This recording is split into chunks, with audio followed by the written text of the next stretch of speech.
Hello mummies, मैं Ranjana Sharma, Ranjana zone channel से।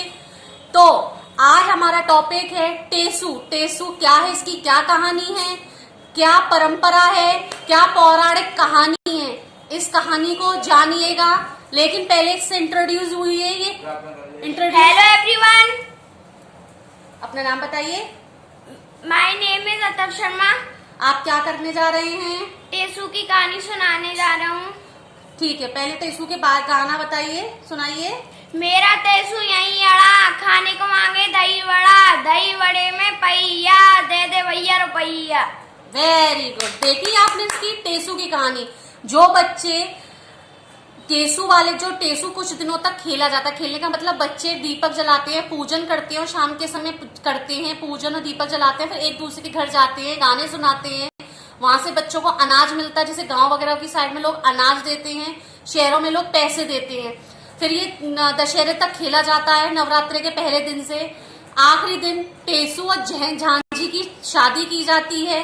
जो पैसा इकट्ठा होता है उससे सामान लाया जाता है, बच्चे उससे पार्टी करते हैं, एंजॉय करते हैं, प्रसाद भी लगाते हैं उसका। तो इससे दूसरा गाना सुनिए। टेसू आया टूसनते, टेसू आया टूसनते, खाई रोटी बेसन की, खाई रोटी बेसन की, पानी पिया कीच का, दे दे भैया 20 का। देखा, तो ये गाने होते हैं जो सुनाने पड़ते हैं, फिर बच्चों को पैसे या अनाज वगैरह मिलता है। तो इसकी पौराणिक कहानी है जो मैं आपको सुनाती हूँ।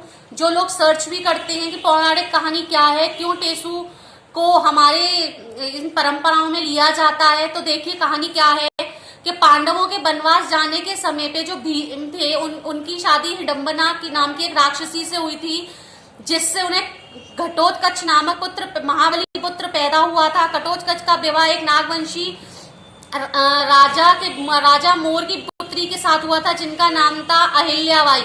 लेकिन क्या था, वो बहुत, जो घटोत्कच थे बहुत शक्तिशाली थे। वो जो नाग राजा थे, उनकी बेटी से जबरदस्ती शादी करना चाहते थे। वो नहीं चाहते थे कि उनकी पुत्री की शादी उनसे हो। तो उन्होंने कहा कि मेरी बेटी अभी 15 दिन तक शादी नहीं करेगी, हमारे यहाँ पूजन होता है वो करेगी, यानी कनागत। फिर उन्होंने कहा हमारी बेटी अभी तुमसे, फिर वो गए शादी के लिए। उन्होंने कहा हमारी बेटी अभी तुमसे शादी नहीं कर सकती, क्योंकि 9 दिन अभी उनकी गौरा की, मिट्टी की बनाई हुई गौरा की पूजा करेगी, यानी नवरात्रि की। लेकिन वो उसके बाद फिर गए, तो उनको बहुत जोर से गुस्सा आ गई और उन्होंने जबरदस्ती शादी करने की कोशिश की। इस बीच में उन्होंने सोचा कि मेरे परिवार के लोग मेरी मदद करेंगे तो मैं घटोत्कच से जीत जाऊंगा। लेकिन नागवंशी जो राजा थे, उनका साथ उनके परिवार वालों ने नहीं दिया। तो घटोत्कच ने जबरदस्ती उनकी पुत्री के साथ शादी की। शादी में 3.5 फेरे ही हो पाए थे कि नागवंशी का सारा परिवार इकट्ठा हो गया और शादी तोड़वा दी। लेकिन जब घटोत्कच सबसे जंग लड़ते हुए हार गया, तो वो एक नदी में कूदते नदी में। तो क्या हुआ कि उनकी 3.5 फेरे हो चुके थे, तो कन्या तो वर की हो ही गई थी, तो वो भी राजा के साथ नदी में कूद गई, तो उनकी मृत्यु वहीं हो गई। उसका दुख उनको बहुत ज्यादा हुआ। फिर कौरव पांडवों में युद्ध हुआ, जिसमें कि उनकी माँ ने वरदान दिया था घटोत्कच को कि जब भी तुमसे कोई युद्ध में लड़ेगा, तो ये 3 बाण है, उन लोगों पे चलाना तो जीत जाओगे। तो वो हमेशा हारे हुए पक्ष की साइड से लड़ते थे।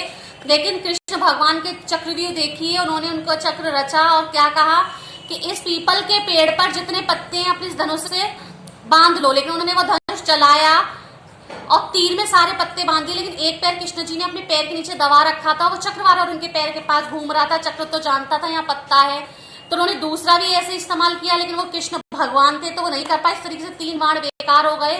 तो भगवान ने से उनसे माफी मांगी और हार गए। तो कृष्ण भगवान ने कहा कि मैं तुम्हें वरदान देता हूं कि तुम हमेशा गरीब लोगों की मदद करोगे, उनका सहायक बनोगे, तो तुम्हें आगे कलयुग में पूजा जाएगा। तो ये प्रथा चली आ रही है।